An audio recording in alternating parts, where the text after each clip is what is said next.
Hey, we're back again. I'm Dr. Rubb. I'm the leader of Rescue Lodge number 20, and I have with me an eminent Masonic scholar. His name is Dr. Uzzel, and he just left our lodge and gave us a presentation on Gooseneck Bill, a significant name in Prince Hall, Texas history.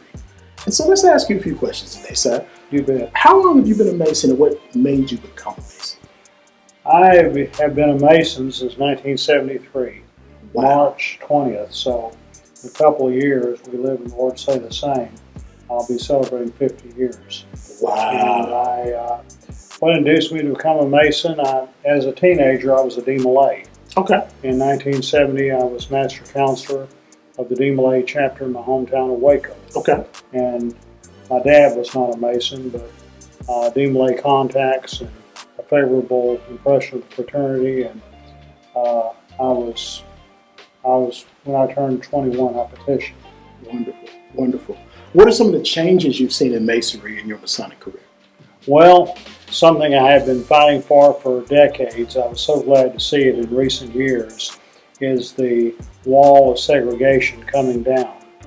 It was. Well, my dad didn't, he was not a Mason, but when I mentioned about black Masons one time, he knew this, they have their own lodges. Wow. But later I learned that black Masons were considered not separate but equal, but illegal and clandestine. It took many years, beginning in 1989, when the Grand Lodge of Connecticut extended recognition, and the dominoes have fallen ever since. So Texas finally came around. I was so glad to see that.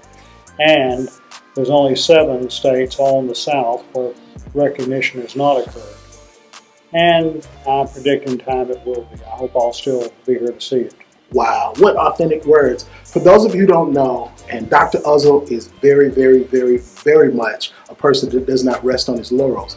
But he's also a Methodist pastor, right? You're part of the AME? African Methodist Episcopal. We have an AME brother who's Prince Hall, who's serving churches even as we speak. Talk a little bit about your role in the AME church. Well, I became an AME in 1975, and since then I've served various congregations in Dallas, Fort Worth, Blooming Grove, and Maypearl, and I served 8 years in Kaufman, 14 years in Ennis. I'm currently serving in Corsicana. I've been in Corsicana 5. I hope to stay 5 more. I retire in 2026. Outstanding. That's what Masonry does. It brings people together from different backgrounds and different cultures, and it just makes us one.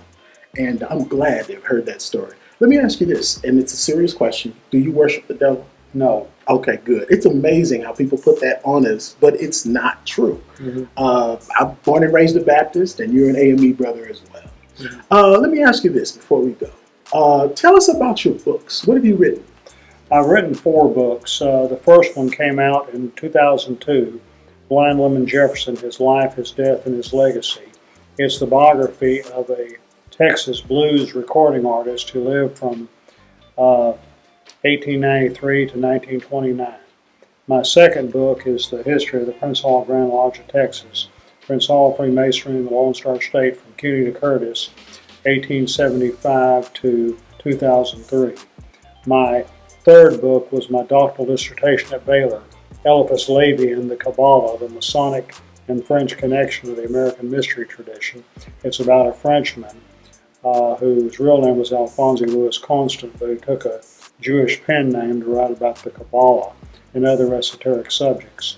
And my most recent book that came out in 2015, The Durhams of Fairfield, an African-American genealogy.